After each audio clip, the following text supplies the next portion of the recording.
Ladies and gentlemen, good day, and welcome to the Q4 and FY26 Brahmaputra Infrastructure Limited conference call. As a reminder, all participant lines will be in the listen-only mode, and there will be an opportunity for you to ask questions after the presentation concludes. Should you need assistance during this conference call, please signal an operator by pressing star, then zero on your touchtone phone. Please note that this conference is being recorded. I now hand the conference over to Mr. Umang Prithani, Joint MD, Brahmaputra Infrastructure Limited. Thank you, and over to you, sir. Good afternoon, everyone, and thank you for joining us today for the earnings conference call of Brahmaputra Infrastructure Limited. On behalf of the entire team, I would like to extend a warm welcome to all of you joining us today. This is an important milestone for our company as we begin our engagement journey with the broader investor community, and we truly appreciate your interest in understanding our business and long-term visions. Brahmaputra Infrastructure Limited is a diversified infrastructure development and EPC company with nearly 3 decades of execution experience across road, bridge, railways, tunnels, institutional buildings, river protection works, and urban infrastructure. Our journey began with a strong focus on infrastructure development in Northeast India. Over the years, we have built deep regional expertise, strong institutional relationships, and executional capabilities in technically challenging and strategically important infrastructure projects. Today, we have a presence across 10 states with a particularly strong footprint in Northeast India, which contributes to our core operating region and a key growth driver for the company. Our business is broadly divided into 2 segments, EPC infrastructure and real estate assets. The EPC business contributes nearly 90% of our revenues and remains the core engine of growth. Within EPC, we operate across multiple infrastructure verticals, including roads and bridges, railways and tunnels, institutional buildings, river protection works, and general civil infrastructure. Over the next years, we have executed projects for several government departments, PSUs, and institutional agencies, including NHAI, NHIDCL, Northeast Frontier Railway, North Water Resources Departments, and various state government agencies. One of the key differentiators of Brahmaputra Infrastructure is our deep execution capability in Northeast India. Infrastructure execution in Northeast is significantly different from conventional EPC execution in other parts of the country. The region requires a strong understanding of terrain conditions, weather cycles, logistics management, river systems, and local vendor ecosystems, capabilities that are developed through years of on-ground operational experience. Because of this regional expertise, we are able to identify projects where we can execute efficiently, maintain cost discipline, and deliver healthy margins. We believe this creates a meaningful competitive advantage for the company.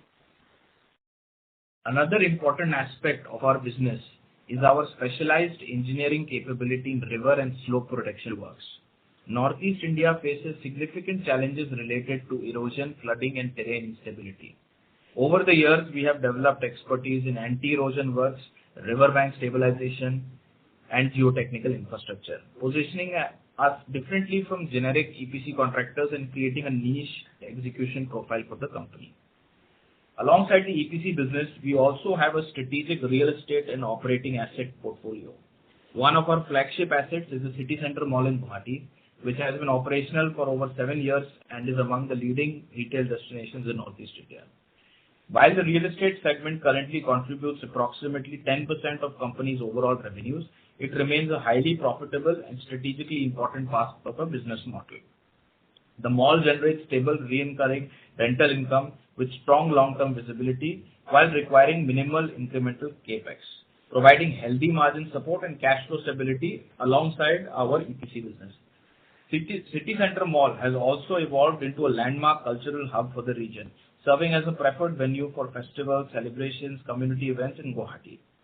With more than 70 national and international brands entering the Northeast retail ecosystem through this platform, the mall has played an important role in regional retail development. We also have strategic assets such as Brahmaputra Industrial Park, which further strengthen our long-term asset base and provide embedded value within the business. From an industry perspective, we remain optimistic about the long-term infrastructure opportunity in Northeast India. Government initiatives such as PM Gati Shakti, Bharatmala, the Act East policy, railway expansion programs, and strategic border connectivity projects are creating large-scale infrastructure opportunities across the region.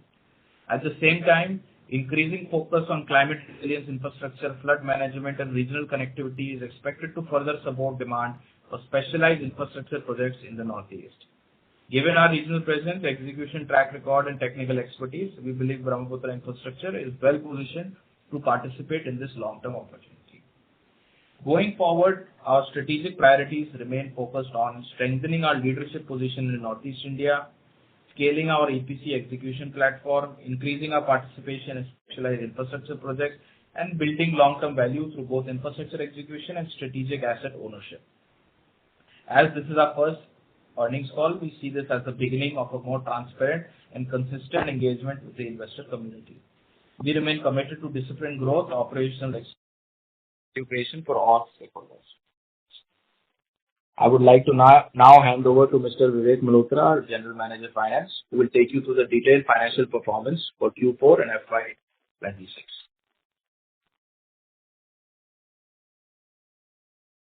Well, good afternoon, everyone. I am pleased to present the details of infrastructure. I'm sorry to interrupt, sir. You're not audible. Could you please come closer to the microphone? For the quarter and the full year ended March 30, 2026. I'm happy to report that this has been a landmark year for the company, one that clearly demonstrates the strength of our execution capabilities and the operating leverage in our business model. Now I am reading the key financial highlights at a glance. Revenue from operations this year is 365 CR as comparable to 242 CR in FY25. So there is a 50% top line growth in the company. EBITDA is 83.45, comparatively 48.53 crores last year. In this segment, there is a 71% growth. EBITDA margins are 22.83 versus 20.03 of last year. Profit after tax is 59.61, comparatively 29.89 last year. So in the profits, there is a 100% growth. PAT margins are 16.31, comparatively 12.34% of the last year. Our EPS of this year was 20.54 as comparable to 10.30 of last year. Revenue from operations in 26 grew by 50% on year-on-year compared to 242 of the last year. This strong performance was driven by disciplined project execution across all the quarters, notably set up in Q2 and Q3 of the financial year 26. A key differentiation during the year was the company's strategic approach to the managing seasonality in our core northeast geographical. Historically, the July to September has constrained Q2, Q3 performance due to heavy rainfall, challenging site conditions. In financial year 2026, our project planning and execution team proactively diversified workflow to areas with comparatively lower monsoon intensity, ensuring near continuous execution and optimum utilization of all the resources. As a result, in Q2 and Q3 together, we have a top line of 180 CR in the revenue compared to the 70 CR revenue of the last year 2025, reflecting 2.6x improvement in the traditionally challenging wet season quarters. EBITDA and profitability. Our EBITDA is 83.45 as comparable to 48.53 of 2025. EBITDA margin expands by 280 basis points to 22.83, reflecting the operating leverage achieved throughout higher revenue volumes, significantly improved resources utilization during the monsoon quarters. The resource efficiency gained in financial year 2026 was a direct outcome of proactive risk planning. In financial 25, the adverse monsoon conditions has resulted in a considerable resources underutilization and nearly nil margins in Q2, Q3. But in financial year 2026, early monsoon forecasting, disciplined work planning, geographical diversification of the project executions eliminated this stricture drag, enabling consistent margin delivery throughout the year. PAT for the 2026 nearly doubled, 59.61 CR, a growth of 100% as comparatively 29.89 CR in financial year 2025. On a consolidation basis, PAT grew by 100.7, 59.58. PAT margins are strengthened by 397 basis points to 16.31 on a standalone basis, reflecting the cumulative benefit in the top line growth, operational efficiency, and improved contribution from the company wet season quarters. Basic EPS of the financial year 2026 is 20.54 versus 10.30 in financial year 2025, reflecting a nearly doubled in per share earnings underscore the significant value creation delivered during the year. Now the order book and the revenue visibility. The company ended financial year 2026 with an order book of 1600 CR, equivalent to 4.46 of our financial year 2026 revenue, providing strong visibility for sustained growth in the near to medium term. Our divide the order book into the main four parts: buildings 405 CR, roads and bridges 498 CR, railways and tunnels 400 CR, and river protection work at 250. So this is a sum of 1600 crores. The order book well reflecting a well diversified mix across building, road, bridges, railways, and river protection. Exposure across multiple government agencies and geographies. This diversification reduces project concentration risk, supports steady execution through seasonal and economic cycles. Now, the numbers consolidation versus standalone. The revenue of the standalone was 365, that's the same in standalone. Consolidation, 83.45 CR in EBITDA versus 48.53. EBITDA margins are 22.83% as comparatively 20.02 of the last year. Our PAT margins are 16.31 versus 12.34. Our earning per share is 20.54 versus 10.30 of last year. To summarize, financial year 2026 has been a landmark year for the Brahmaputra Infrastructure Limited. The nearly double of our PAT, 50% plus revenue growth, healthy margin expansions, and an order book of over 1600 crores are clear testament to the maturity of our execution capabilities and the strength of our business model.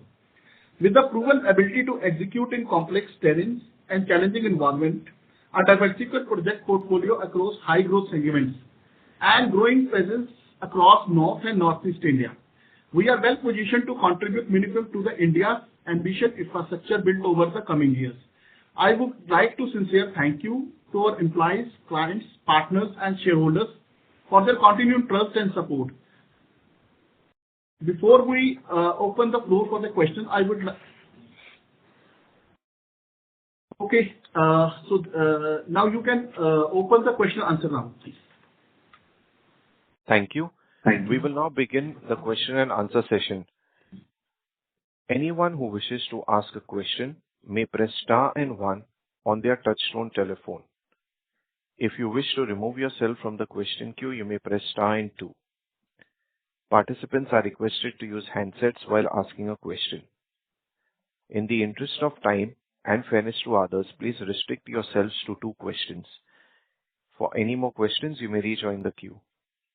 Ladies and gentlemen, we will wait for a moment while the question queue assembles. The first question comes from the line of Urmesh Shah with Moneywisers. Please go ahead. Yeah, am I audible? Yes, Hello. you are audible. Yeah. Yes, sir. Yeah, thank you. Please go ahead. Yeah. Thank you for the opportunity, sir. So my first question is, out of the total order book, how much is executable in FY27 and how much will spill over in the forthcoming year in FY28? So approximately, we have a balanced order book of 1600 crores, out of which we expect in the coming year, 60% approximately of this balanced order book should be executed in the coming year. 40% of it will be spilled over into the next year. Right.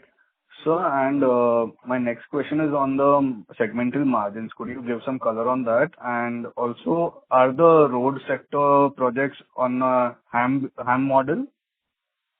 No, these are all EPC or item rate. None of the Okay. road projects are on a hammer. Okay. And could you help me with the margins, segmental margins? So they all vary between 13 to 20%. So certain niche works, we get 18, 19%. The general infrastructure works, 11, 12, 13%. So the average we get about 15% EPC segment. Okay. Okay. So one question which I wanted you to address is, if I see our debt levels are considerably coming on a lower side, we are improving our debt to equity ratio. But then why is the promoter pledge so high? And, any reason could you give? The shares has been pledged in 2014, and in the regular consortium meetings, we have a word with our lenders to release the same. And we are working on that, and we hope so in next year or two, we get release all the pledge. Because earlier there is a higher debt in the company. Now there is a lowering down. You will see in next year or two the release of the pledge of these shares. We are working on that. Okay. So what will be our average I'm sorry borrowing? to interrupt, Urmish. I would request you to rejoin the queue. Thank you. A reminder to all participants, you may press star and one to ask a question. The next question comes from the line of Himanshu Bisani with Pinpoint X Capital. Please go ahead. Yeah, hi, sir. Congratulations on the steady state of numbers, and thanks for the opportunity. So, we have been operating the largest mall in the state, and we have been also showing some developments of around 500 crores in the real estate side. Just wanted to understand what kind of competitive edge and expertise we have in this sector, so and have been replicating that number of around 60 crores of rental income and target by FY29. So as we earlier mentioned in the AGM, also in our investor presentation, BIS right now has built and operates the largest retail shopping destination in Guwahati. And Guwahati being like the gateway of Northeast, this is the largest mall in the Northeast region. Like I said earlier, more than 70 brands have come into the Northeast for the first time through our shopping mall. So naturally, the relationships with vendors we have, the trust that the vendors and the brands have, if they want to enter Northeast, they have historically enjoyed the association with us. So if we plan another project, the differentiation we have is our vendor relationships, our understanding of the demand of the ecosystem in Northeast. So in the coming year, we are planning another retail destination, a mix of commercial and residential in Guwahati itself, in the format of open plaza shopping destination. And this project will be built phase-wise, with the approx total value accumulated to about 500 crores in the next 4 to 5 years, phase-wise. So the area would be approximately, it's still under planning phase, but the commercial leasable area is expected to be about 4 lakh square feet. Understood. And sir, on that 60 crore rental income in FY30, how do we plan to scale that up? What would be the phases and how that would translate us for annuity income? The same way, phase-wise, we will keep growing our leasable area. Since it's a plaza mall, you don't have to build the whole project at once. It can be done phase-wise. So over the next 5 years, we are in line to achieve the number that you have mentioned in this new shopping destination. Understood, sir. And sir, my next question would be on the vision of the company. So we have a diversified order book of around 1,600 crores across segments. And now we've been constantly winning orders as well. And now with the developments in the real estate side, how do you see the company, coming 3 to 5 years? What is the vision of the management? If you can answer this both qualitatively and quantitatively, that would really help. So I think, as we all know, the central government has has significantly increased its focus in the Northeast and its infrastructure spending. So, there are very few companies that are, have a very strong embedded experience in the Northeast. So we stand to benefit from all the infrastructure spending that is expected to happen in the next 10 years. Some segments that are expected to experience a very, very good growth is highway infrastructure across the Northeast, hydropower projects in Arunachal Pradesh, border infrastructure. Northeast is special as a region because it shares international borders with Myanmar, China, Bhutan, Bangladesh. So from that perspective, a lot of border infrastructure projects such as roads, border fencing projects are expected to come in. Then we have railway projects. We have 5 to 6 railway lines that are expected to be built over the next 10 years. For example, we recently have started bidding for the Bhutan line projects that are expected to build up till Gyelephu in Bhutan. So railways, road infrastructure, institutional buildings, even recently Honorable CM Sir has announced that every district in Assam is expected to have a university and a hospital. So with such explosive growth coming in the Northeast in the next 10 years, we stand to be one of the I would say top beneficiaries in terms of winning infrastructure related contracts. So we are quite positive that over the next 5-10 years we will grow our order book multi-fold. Yes, sir. And can you also collaborate that with the real estate side and just say how the business would look like in 3 to 4 years from now? See, the real estate segment is what makes us unique as an EPC company, because most of the EPC companies don't have an embedded real estate asset. So this real estate segment actually provides us a steady annuity, certain cash flow throughout the year.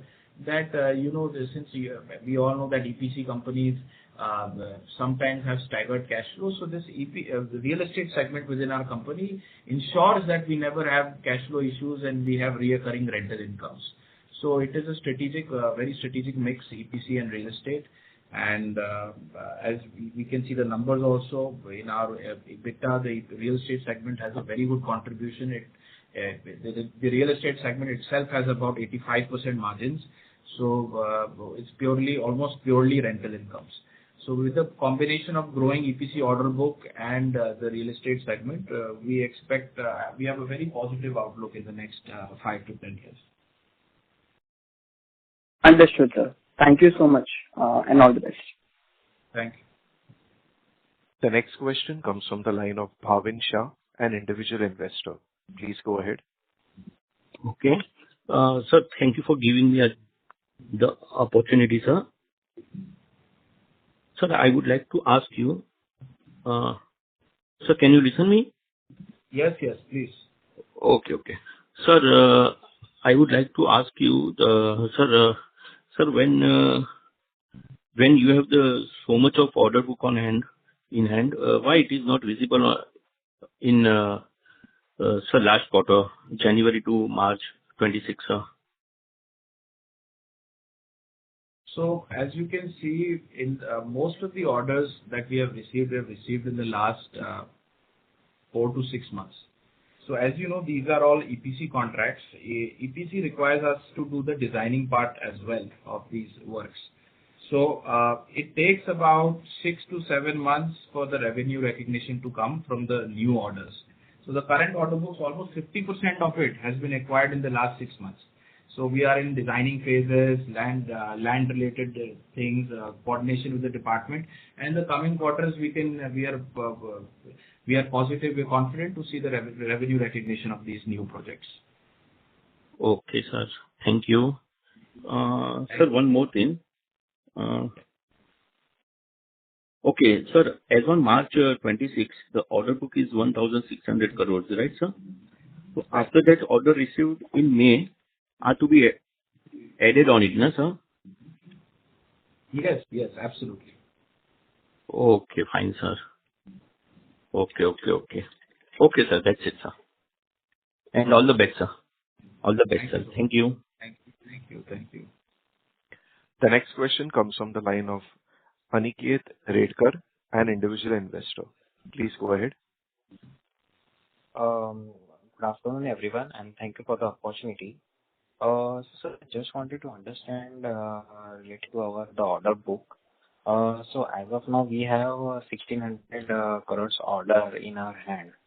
So I just wanted to understand what is the bid pipeline currently under this the order book. Currently, we have a bidding pipeline of about 3,000 crores, for which we're expecting the results to come in the next about 30 to 45 days. And in the coming year as a whole, I can say we will have about 7 to 8,000 crores in the bidding pipeline in the entire year. Currently, we have 3,000 crores worth of bids in pipeline. Okay. Okay. And sir, if you can give a breakup of this order book across the kind of road, buildings, infrastructure, the railway project, and etc. I don't have the figure ready for the breakup, but you're talking about the pipeline, right? Yes, yes, sir. Yes, sir. Pipeline, see, I'll have to see the numbers. I don't have it in hand, but you can say that about 40% of the works would be building-related works, 20% would be protection-related works, and then 40% would be road works. Okay, okay. And sir, what is the average execution period of this? About 2 to 3 years, maximum 3 years, and 2 years minimum. Okay, okay. And sir, we have not shared the Q4 numbers, I mean, in the presentation. So, if you can share some bit of it, the revenue bit and the PAT. Well, the Q4 numbers we have shared a lot. You can see the results that is uploaded on the Bombay Stock Exchange site, and I will read the numbers for you. 93.93 is a top line, and our profit before taxes in this quarter is 16.79, and our PAT is 14.78. So our EPS in this quarter is 5.09, and so these are the quarterly numbers. Okay, okay, okay. And sir, if you can give a revenue guidance for the next 2 years or something like that, that would help. So based on our past growth rates, we are expecting the same kind of momentum. In fact, we are positive and will be very happy if we are able to achieve from last year to this year, we have had about 50% growth rate in revenue. If we are able to maintain that over the next 2-3 years, that will put us at a very, very good position in the next 3 years. So our target is to maintain the same growth percentage and ensure that we are able to maintain the same rate of profitability as well. Okay, okay. Thank you, sir. This is from my side, and all the best for the future. Thank you. Thank you. The next question comes from the line of Nimish Pandya with NP Investments. Please go ahead. Hello, sir. Am I audible? Yes, Nimish. Yes, you are. Thank you. Thanks a lot for also giving me this opportunity. Sir, I have questions related to business mix basically. So, sir, as we can see that the EPC segment was the primary driver of revenue growth in FY26, while the real estate segment reported a lower contribution. So, sir, could management elaborate on the factors behind the softer performance of the real estate business during the year? Well, if you see the numbers in the segment reporting, approximately 349.81 means 350 CR from the EPC segment top line, and 19.58 top line from the real estate segment. And if you see the profitability, 51.88 into the EPC division, and the real estate division is 16.70. As comparative to the last year is 14.75. So our real estate margins has been improved, But the difference, the reason of the drop down of the top line in the real estate, last year we sold some industrial plots, and in this year, we do not sell any sort of industrial plots. So that's the difference of 4 CR in the top line. Overall, if you see the profitability as comparable to the last year, it is increased in the real estate segment. Okay. Got it, sir. So my next question is, sir, how does the management see the revenue contribution from the EPC and the real estate segments evolving over the next 3 to 5 years? I mean, do you expect EPC to remain the dominant growth driver, or will real estate contribute more, as we can say, more meaningfully as projects progress? EPC will definitely be the revenue driver because it is a lot more scalable. We will see a big jump in the real estate revenues once the new project is launched and is in action. But the main scale driver would be the EPC. However, in terms of profitability, we expect real estate right now also it contributes to about a good segment of our profit, and in the coming years it will continue to do so because the rentals from the real estate segment are almost all, it's 85% margins. It's all rental yield.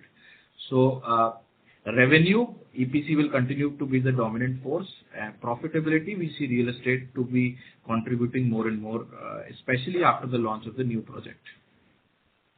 Okay. Got it, sir. Thank you. Thanks a lot. That's it from my side. Thank you.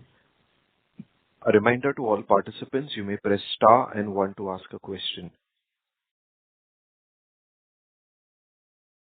The next question comes from the line of Rohit Mehra with Counter K Security.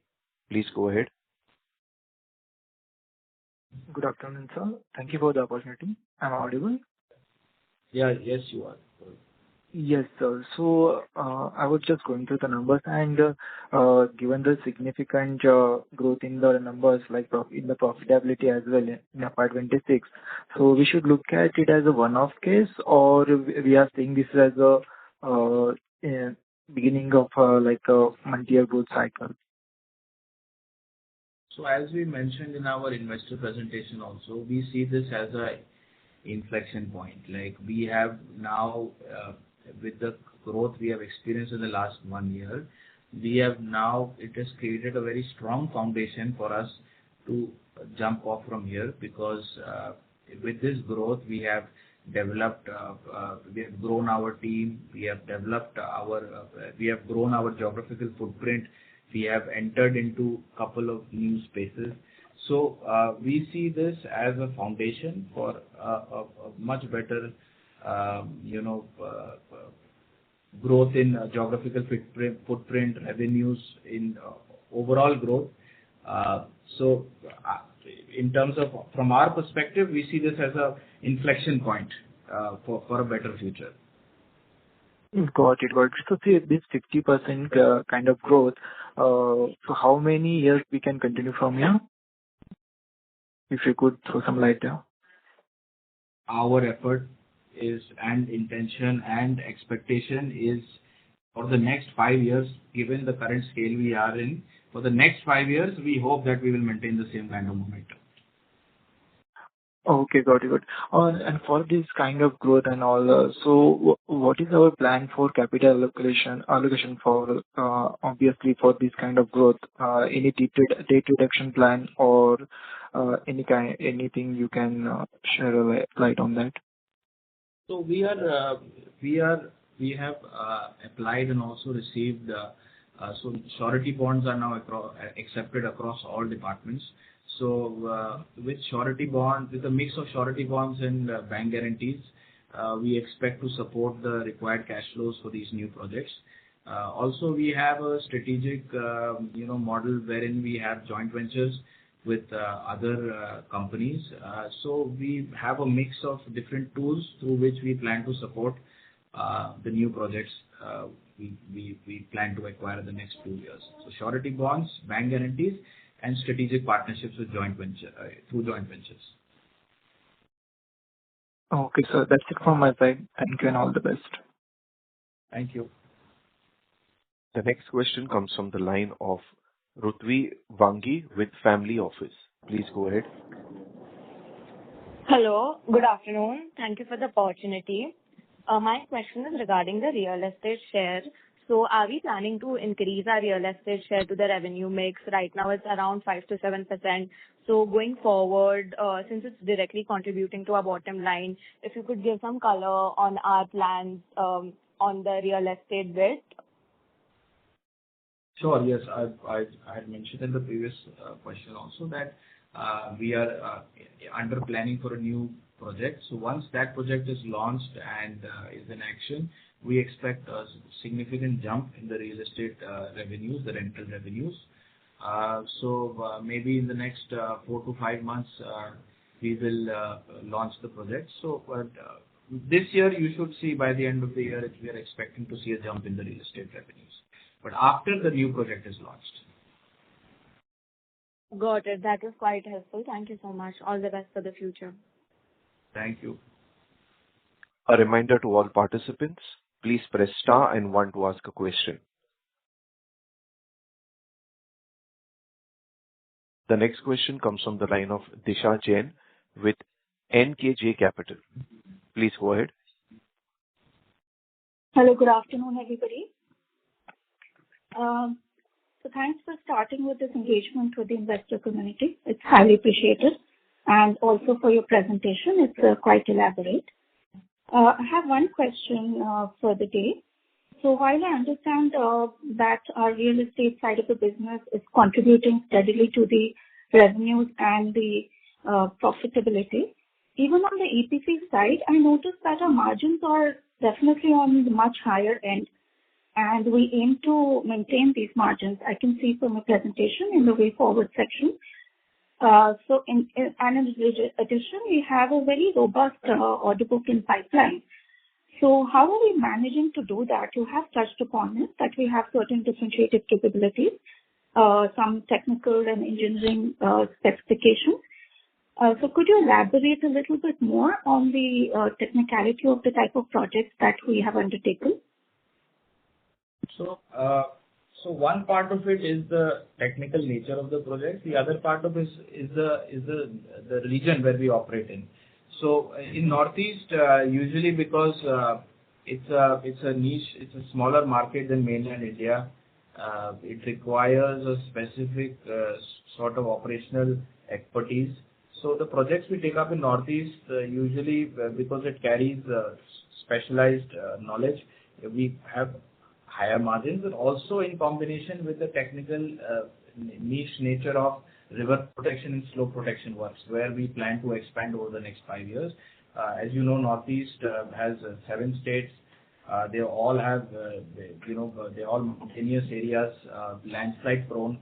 So it creates a huge market for slope protection works. Parallelly, where there are mountains, Northeast has a lot of rivers also. Brahmaputra Nadi is one of the most, Brahmaputra River is one of the most flood-prone rivers in entire India. So constantly the WRD departments in Arunachal, Assam, they all keep taking out flood protection related works. So in these two spaces, we have expertise, we have unique credentials, so we enjoy a higher margin in combination with the civil infrastructure works that we do in the Northeast. Over there also, because of the nature of how Northeast ecosystem is, we tend to enjoy higher margins than contractors in mainland India.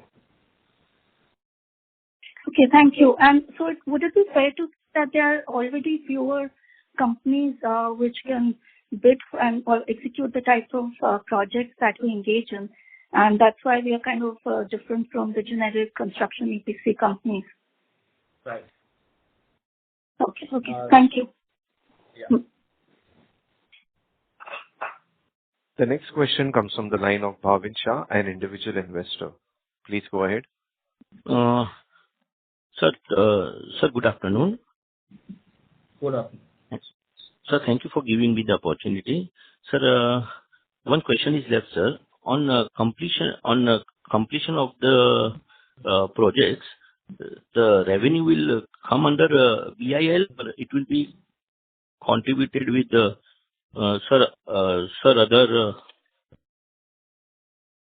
other companies also, sir, joint ventures. So it depends from project to project. So depends on the ratio in which the project we had bid for. So it is not a standard number across the system. It is project to project. So approximately you could say 70% of the order book revenues will come into BIL, and the 30% will go into our joint venture partners. Okay, sir. Okay, sir. Okay, sir. Thank you. And sir, all the best, sir. All the best for the future, sir. Thank you so much. Ladies and gentlemen, as there are no further questions, I would now like to hand the conference over to Mr. Pritani for their closing remarks. I just want to say with, given the Northeast growth potential in the next 10 years, we want to position Brahmaputra Infrastructure as, if somebody believes in the growth potential of Northeast, we believe that Brahmaputra is the best platform to benefit from that. We want to be one of the biggest beneficiaries and the contributor to the development of the Northeast. And, I want to thank you all for your time today. And thank you so much. Thank you, sir. Ladies and gentlemen, on behalf of Brahmaputra Infrastructure Limited, that concludes this conference call. Thank you for joining us, and you may now disconnect your lines.